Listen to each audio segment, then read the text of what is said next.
Jolene Mutesi, and I'm a currently student of East African University. I'm working on a report of how education helps in diplomacy. You can start by introducing yourself. Thank you very much. My name is Professor Kabera Calixte. I'm the Vice Chancellor, East African University, Rwanda. Thank you so much. I'm very honored to interview you. Our topic says, I want to hear your opinions about the intersection of education and diplomacy in building national soft power. Thank you very much. My first question is, in your view, what is the relationship between education and diplomacy? Thank you very much. The relationship between diplomacy and the education is that education is a tool that helps people to connect with the rest of the world. So the intersection between the two, it can be, actually education is a soft power for diplomacy, because it links different countries, different institutions, and actually it helps in building a relationship with countries, because a student, when they study in different countries, they play a role of ambassadors in those different countries, and they can share culture of the country. They can even become connection of economic ties with cultural and economic ties with those countries where students are located. So I think there is an intersection between the two. They can even become ambassadors of those countries, representing their culture, representing their own ways of doing things. Therefore, there is an intersection between it. Thank you so much. My second question says, how can education be used as a tool for international cooperation? Thank you very much. Education can be used as a tool of international cooperation, because, as I said, first of all, when you are studying in let's say you are Rwandan, you are studying abroad, of course, you represent your country in that country. You can tell, as a student from different countries, the story, the history about your country. You can tell them about how the population lives and what you are better in. And based on that relationship, that information you are giving to that country, and based on the fact that, of course, you are learning also what is happening in that country, actually you become representing, you become the tool to represent your own country with the people you are meeting, because in a foreign country, there are not only the people from that specific country, there are people coming from different countries. So with your story, you can represent your country, you can try to explain to colleagues, okay, about your country. According to the example you gave us, how do you think international scholarships and exchange programs affect a country's diplomatic image? Okay, thank you very much. I think a scholarship can change the image of a country in a way that if you look at what is happening around the world, many countries are using that tool to make sure that they influence the students who are learning from those different countries. For instance, if you take the case of even Rwanda, It is using even that tool. Scholarship. Yes, the scholarship tool to make sure it improves the relationship with different countries where those students come from. If you take, for instance, the scholarship that is given to different people of ESC in Carnegie Mellon, for instance, they pay half the scholarship. If you take the case of students studying at AUCA in medical sciences, there is that tool that is using, it facilitates the relationship, the mutual understanding between countries, because as those students are ambassadors of their respective countries, they can explain very well the good things the country is doing. They can explain the innovations and the technological advancement that are in the country. So scholarship are tools that influence. If I myself, I studied in Netherlands on a scholarship of the government of Netherlands through the program called NIFIC. NIFIC is also a scholarship scheme given to foreign countries to study in Netherlands. As I have studied in Netherlands, I spent more than 5 years there. So it means that I can speak even the language. I know their culture. When I meet a Netherlands person, a Dutch person, then it becomes much easier to understand each other very well compared to as who feels when you meet a foreigner. Is a foreigner. But me who have done, I know their culture, they know my culture, then we can share those different cultures based on that scholarship.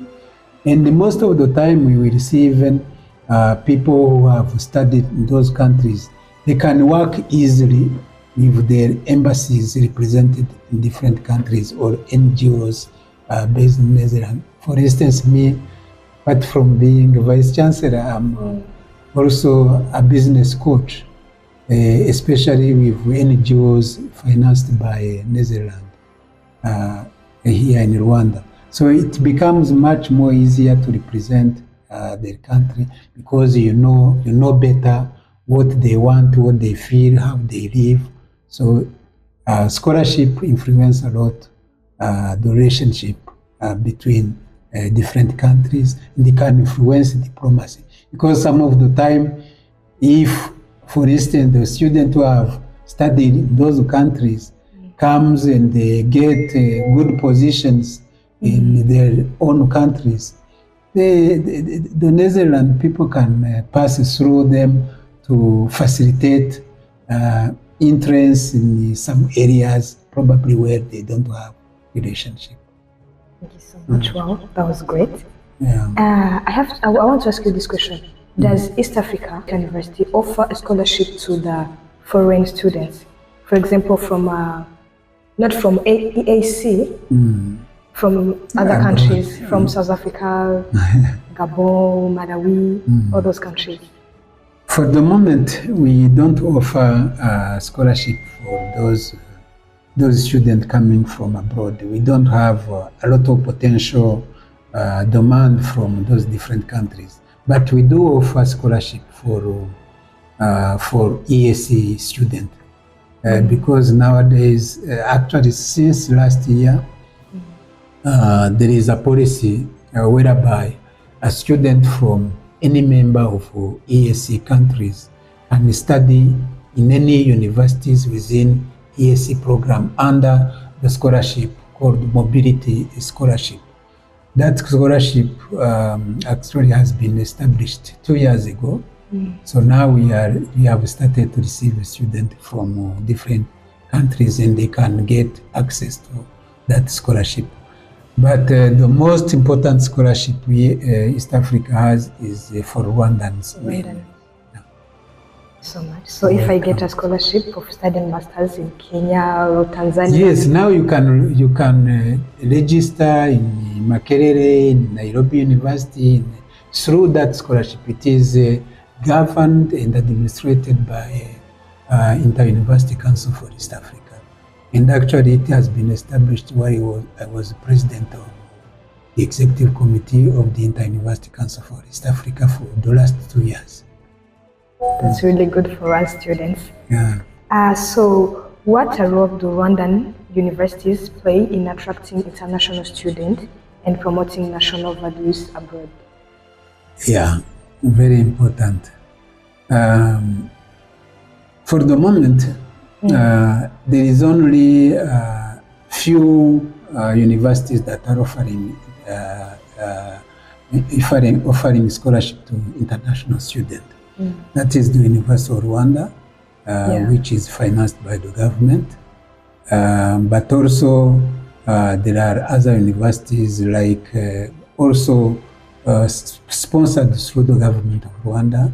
If you take, for instance, AUKA, you take, for instance, the University of Health in Butaro is also offering Carnegie Mellon.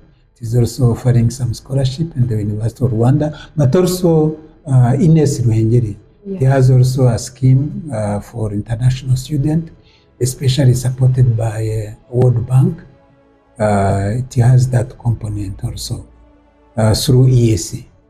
But other universities, they are not offering scholarship. We are only attracting international students because the country is doing very well.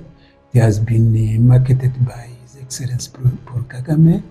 So we have a name outside Rwanda, especially in Africa. So we have many international students coming from mostly Africa. Yeah, so that means... And with those universities trying to attract international students, but also offering those scholarship. The students who are given those scholarships, they learn a lot from Rwanda, from our values. They learn a lot, and actually, when they are studying together with local students, then by the interaction they are having on a daily basis, they get to know the culture of this country, the values of this country. And some of the time, those values can influence their behaviors. While back at home, they can, even before going back at home, nowadays the whole world is like a village. When they communicate with their parents, with friends they have left in their respective countries, they can tell them about the good stories of this country in terms of shaping their way of living, their behavior. Nowadays, when you are a foreigner, you reach here, first of all, you have to understand how Rwandans lives. And what are the values, what are the do's and the don'ts. And the good things is that most of the time you will see they are shaped. They cannot behave the way they will behave in their respective countries. Because this is what you can see even here. There are rules and the regulation, the enforcement is very strict. The cleanliness, they cannot display anything here and there. So there are a lot of values they get. Thank you so much. So that means there are some international students who are studying freely? Yes. Without paying? Yeah. They're on the government's budget? Yes. Wow, that's very great. Yeah, we have so many. For instance, an example I can give you is, in Sudan there is a war. Yeah. The government of Rwanda has offered a scholarship for 200 students in medical sciences who are studying here freely. That is one good example, but there are so many. I know Rwanda has given scholarship to Haiti people, to different countries. It's a good example that other countries can emulate. Yes. So has Rwanda developed any policies that directly connect education to diplomatic goals? Very, very good question. There are policies. Nowadays, for your information, the country is elaborating a strategy to attract 1 million students in this country by 2050. It is included in the Vision 2020.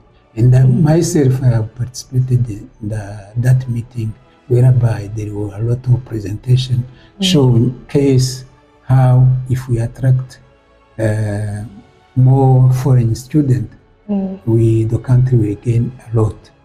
And there are nowadays more strategies that are being discussed, and even policies related to facilitating actually students coming from abroad to study in Rwanda. Today, I want to inform you that we have around 7,000 students, foreign students, studying here in Rwanda.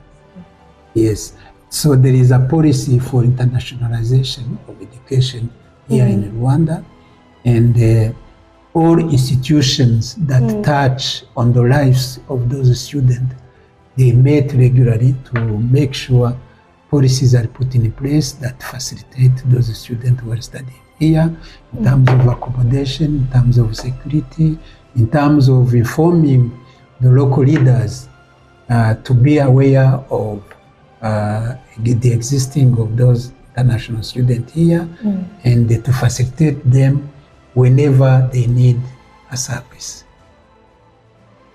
But are there any partnership between the Ministry of Education and the Ministry of Foreign Affairs? How do they work together? Yeah, thank you very much. They work together because the Ministry of Education is in charge of connecting the student to different countries depending on the needs of our country. So the Ministry of Education is the one managing scholarship, foreign scholarship under the sponsorship of the government of Rwanda, but also scholarship offered by countries, by foreign countries, passes most of the time through the Foreign Affairs Ministry. Then the Foreign Affairs Ministry directed them to the Ministry of Education.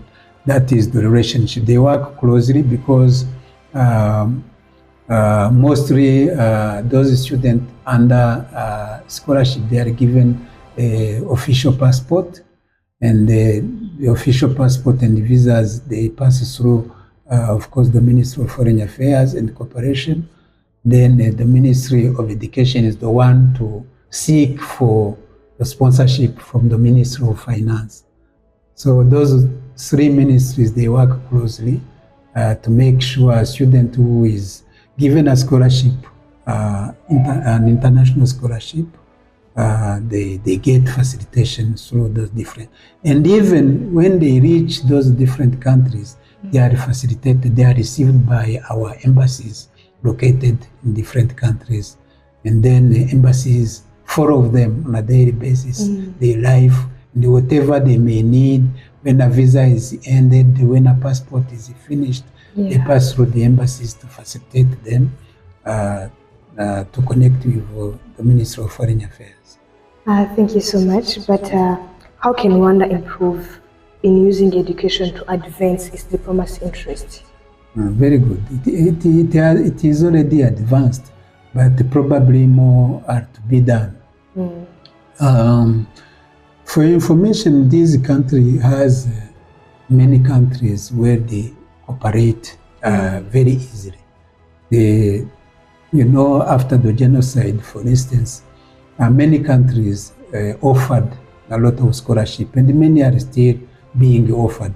Because nowadays the HEC, Higher Education Council, is the entity in the Ministry of Education that is publicizing or advertising different scholarships that have been given by different governments all over the world. What I know, European Union, China, Emirates, United Emirates, Russia, Germany, Belgium, all those countries, France, all those countries are giving some scholarship to, funded by their own government funded a scholarship to our students. Rwandan students. To Rwandan students. That is one. But Rwanda also, in some areas where it wants to penetrate, they also, as I said, offer scholarship to international students. So what can be improved probably is to continue to work with different government to make sure we are given more scholarship.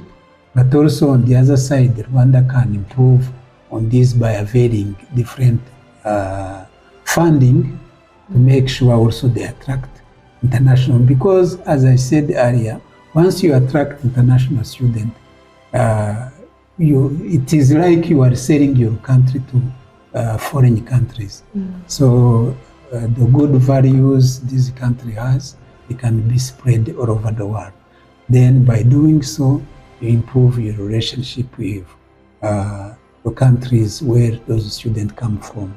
So they can improve on this by availing more funding, but also by expanding good relationship with those countries. And you know, nowadays Rwanda has good relationship with around 70 countries where there is no requirement for a visa.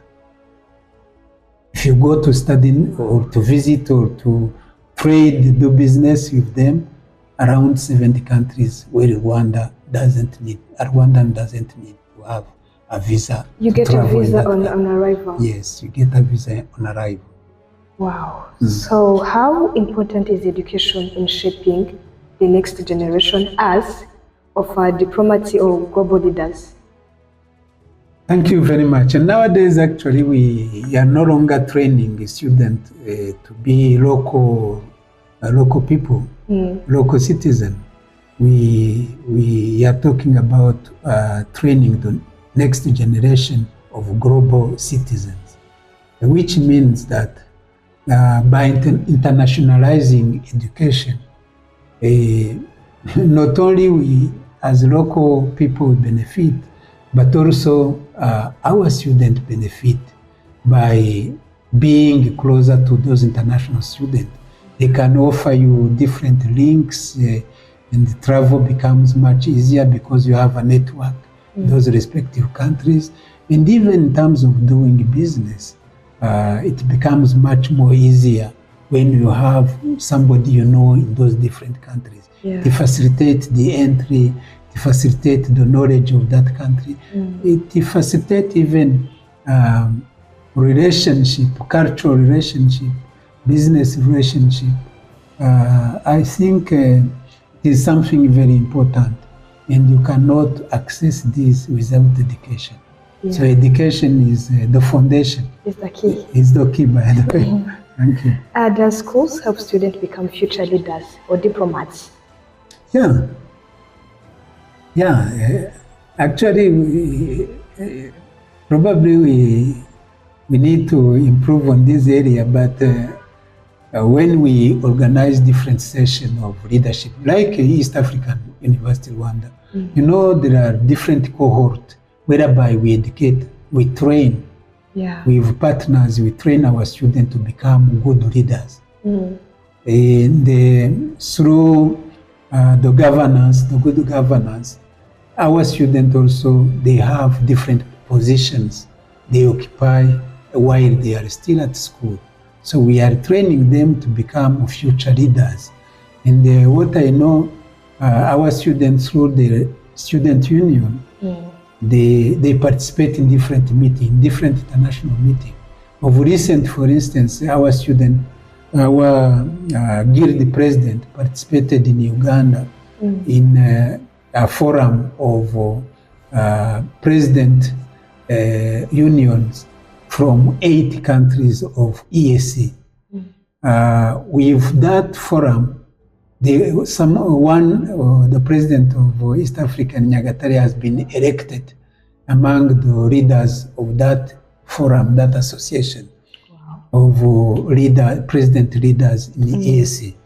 I remember where I was working, we promoted our president until the time he becomes one of the young leaders in